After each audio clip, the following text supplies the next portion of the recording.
Welcome to Mná Feasa, a podcast series featuring stories from older women in County Kilkenny. Produced by me, Helena Byrne, in collaboration with Kilkenny County Council Library Services and Kilkenny Heritage. County Kilkenny has a rich agricultural history. In episode 3, older women of Kilkenny share what life was like growing up on the farm, from making butter with the butter churn, to avoiding those volatile cows, or kickers, in the herd.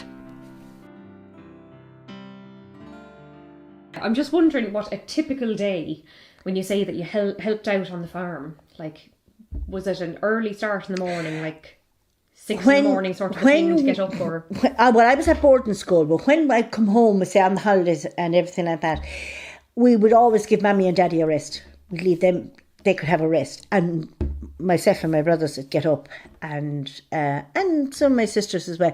But 3 or 4 of us around. But we'd get up in the morning, bring in the cows, milk the cows, and there was 2 or 3 cows that were kickers, and you didn't touch them. Well, we didn't touch them because we were too young, I suppose, really and truly to. But by the time we got through, I think it was 12 cows we had at the time, and by the time we got through, we'll say 10 of them. 9, 10 of them. Mammy and Daddy would be up. We had a big farm, my mother's farm. Dad married in, and my mother had been totally bereaved by all her family. At 34, she was the only one surviving TB. Oh. So Dad moved in, and there was no one but themselves. You know. Good Lord. Yeah. Oh, and how many siblings did you have? 4, 2 and 2. Right. Yeah. And they were all of you were put to work. Well, we just worked. I mean, we did what we could. I mean, it was, when I read these books, it's standard stuff for me, hearing about churning butter or milking cows or feeding calves or raising sheep or the pet lamb or things like that. Every country girl around me did the same. So the 10 of you in the family? Yes.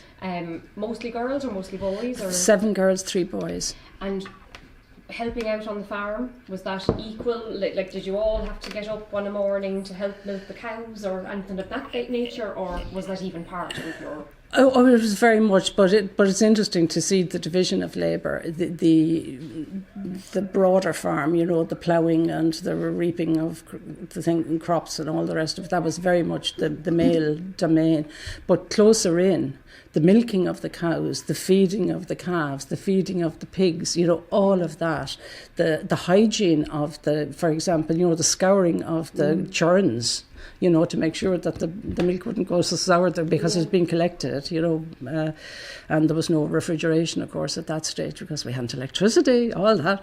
We helped with cows and the cattle, and in later life then I did ploughing myself for my sins. We had a small farm. It would become, in today's terms, it would be a very small farm. But Mum and Dad made a great living off of it, you know, really and truly. They also grew potatoes, which was kind of the livelihood of the day. And at the weekends then we would bag the potatoes with Mum and Dad, and there'd be stones, half stones, and all her customers in New Ross, and she used to go sell her potatoes in New Ross, and that was really, and she'd come home then. The glory of all of that hard work during the day was she'd come home on a Saturday night then with a big box of groceries, and there was always something down in one of the corners for her helpers during the day. Oh, a treat of some sort. A treat of some sort, yes. Lovely. What animals did you have? All of them. Well, we hadn't sheep really, unless they were pet lambs, which we fed and raised and ate. Fair enough. And we had cows. We had a dairy farm, so we had cows, calves, 1 horse, which was the farm plough horse, a draft horse, which every year had a foal, which was so exciting because it was only 1 foal annually.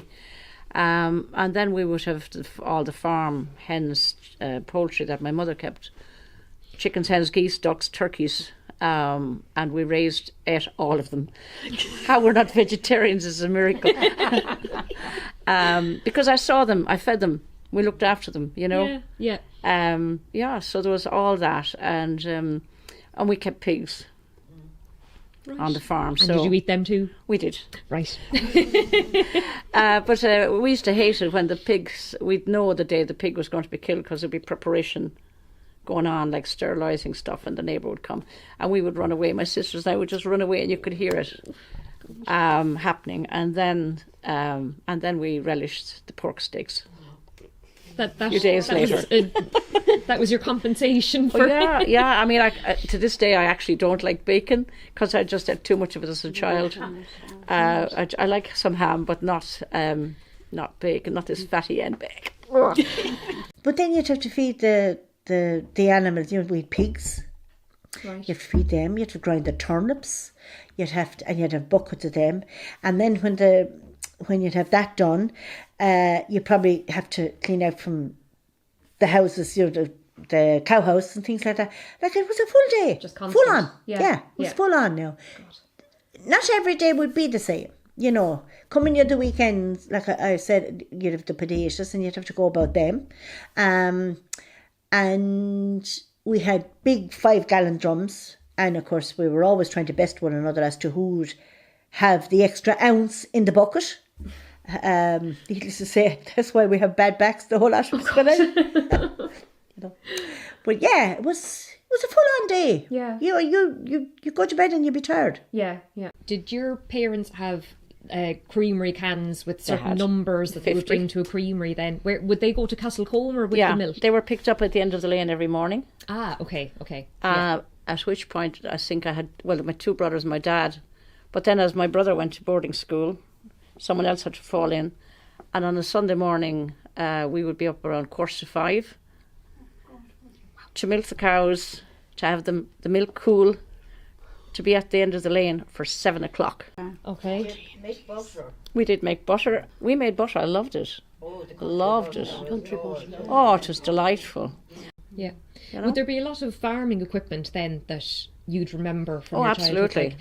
Like when you mentioned making butter, like would you have had we had the churn. Yeah, we had the churn. Yeah, we had the churn, and then we had.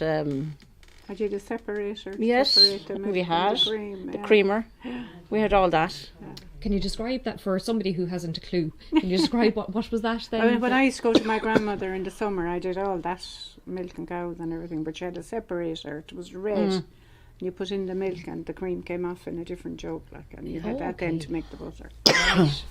And that was every second Tuesday the butter was made in our house, because then the cream was plenty of cream to fill the butter churn to make the butter. Yeah. One of the things I would think of in my time is that there was that change from physical labour to manual labour. You know, there was one man in the area, in the neighbourhood, who was still ploughing with 2 horses, just one man, called Paddy Tracy. And Paddy was the workman for these 2 spinster ladies who were our near neighbours as well. And he was the only one. My father had long moved to the tractor, which was great relief, you know. But my uncle was kind of renowned as a great ploughman with horses, but that had gone. By the time I came along, we were mechanised in our family anyway.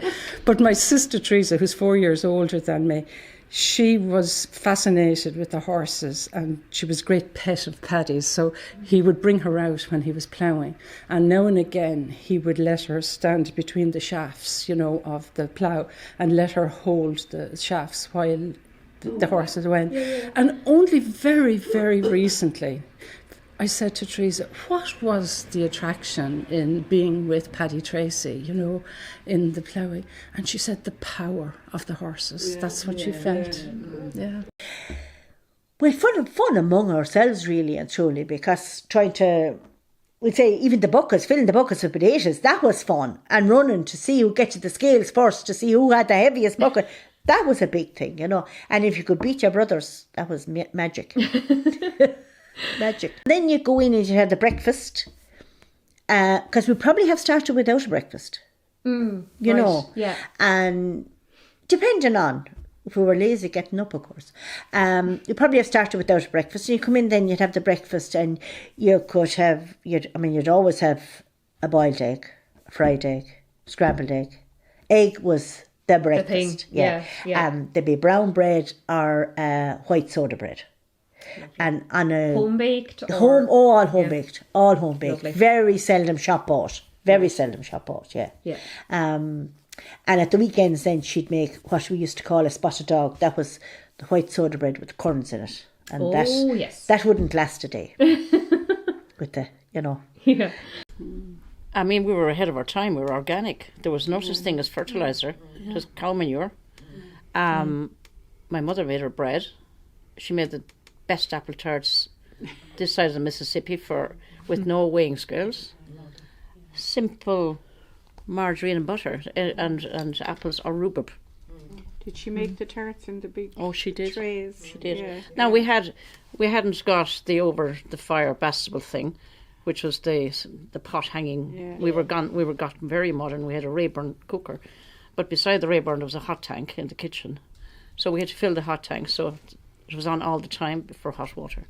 The yard was very much my mother's domain, and not only was she responsible for that, but she also had her own projects. So, for example, coming up to Christmas, she had turkeys to raise, in a thing that was called deep litter, which we would call, I don't know what we'd call now, batteries, not quite battery. They were in a big stables. It was a stables actually was being reused as this area for the turkeys, and so they were a project for her and, a source of income to her. Yeah. Also, she had hens and she sold eggs. All of that went on. She had 10 children to raise and educate. So, Mammy always milked the cows, sitting on a little stool, singing, "I am a little beggar man."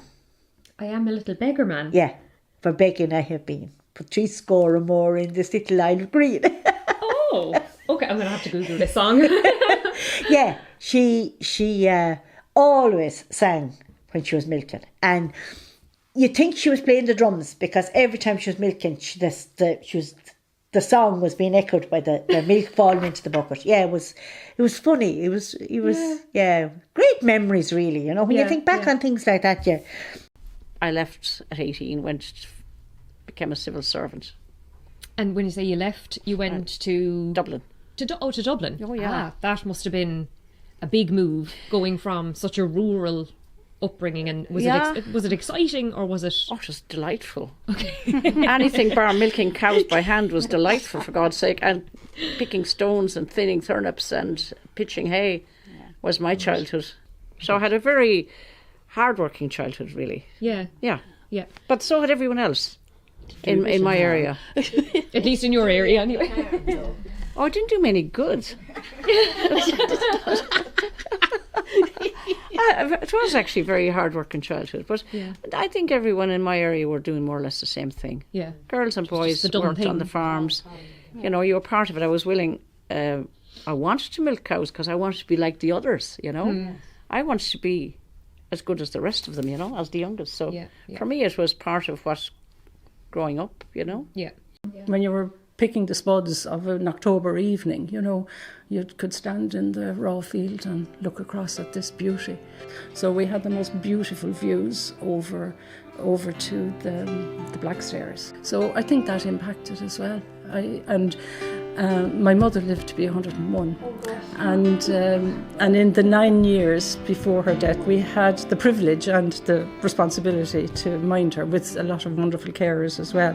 But it brought me back to Tullaher. It brought me back to, and actually after she died, I questioned what was my relationship with Tullaher, and I just came up to the conclusion that I love the place, So. Mná Feasa is a podcast series featuring stories from older women in County Kilkenny. Produced by me, Helena Byrne, in collaboration with Kilkenny County Council Library Services and Kilkenny Heritage. This collaboration is kindly funded by commemorative initiatives under the Department of Tourism, Culture, Arts, Gaeltacht, Sport and Media. To find out more, visit helenabyrne.com.